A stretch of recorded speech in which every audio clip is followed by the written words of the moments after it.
Can you walk?" The boy nodded and drew in his breath to block the howling. "I'm all right. I haven't—" "Get on your feet, then. Take yourself off." "Where are the others?" The boy had seemed only then to start realizing his situation. He rubbed a hand over his streaked red face like a child and stared in at the door of the flat. One small room was visible, bare except for 2 folding beds with stained mattresses on them and a filthy sink in one corner. Syringes, rubber tubes, and squeezed halves of lemon were scattered about the filthy speckled tiles of the floor. "What did you expect?" the marshal asked. "They ran when they saw the lad was dying." It was odd enough, he added to himself, that they'd bothered to call for help. "I called the ambulance," the boy had said, as if in answer to his unspoken thought. "I don't know who he was. He was their friend. Have they gone with him in the ambulance? They'll have to tell his mother, won't they? Oh, God, just imagine. Sandro. Where's Sandro?" "Never mind, Sandro. Get on your feet." The boy stood up and tried to tidy himself, his gaze still drawn by the empty room.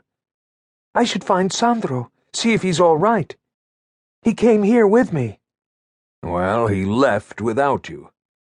There are no friends in this game. I'll be the one who has to tell the dead boy's mother.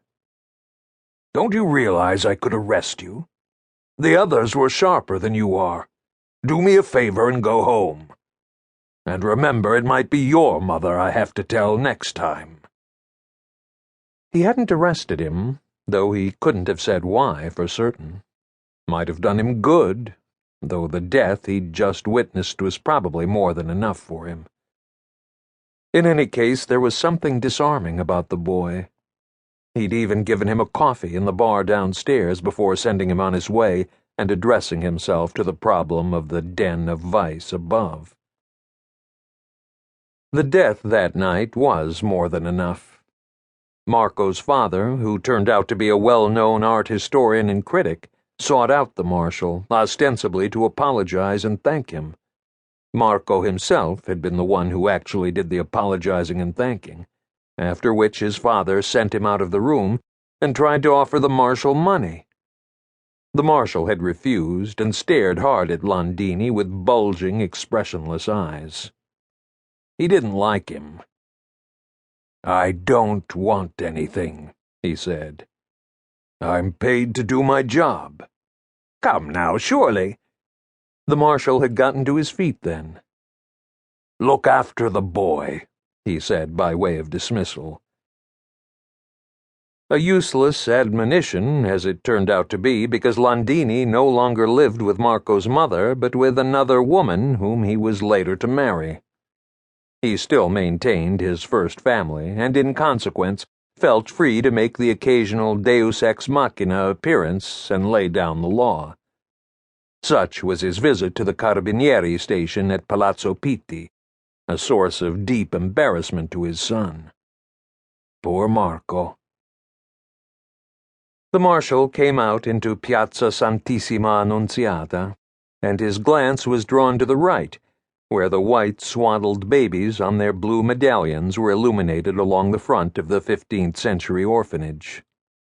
Blessed are the orphans, as people said, free from the plague of family problems. But Marco, and those like him, got the worst of both worlds.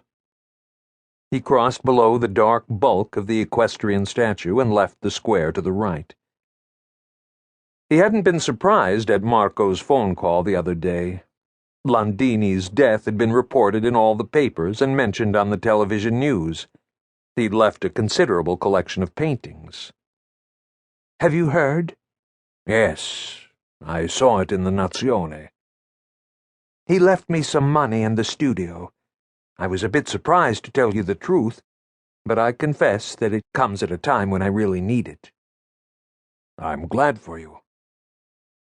He didn't add what he was thinking, that Landini had done little enough for his son when he was alive.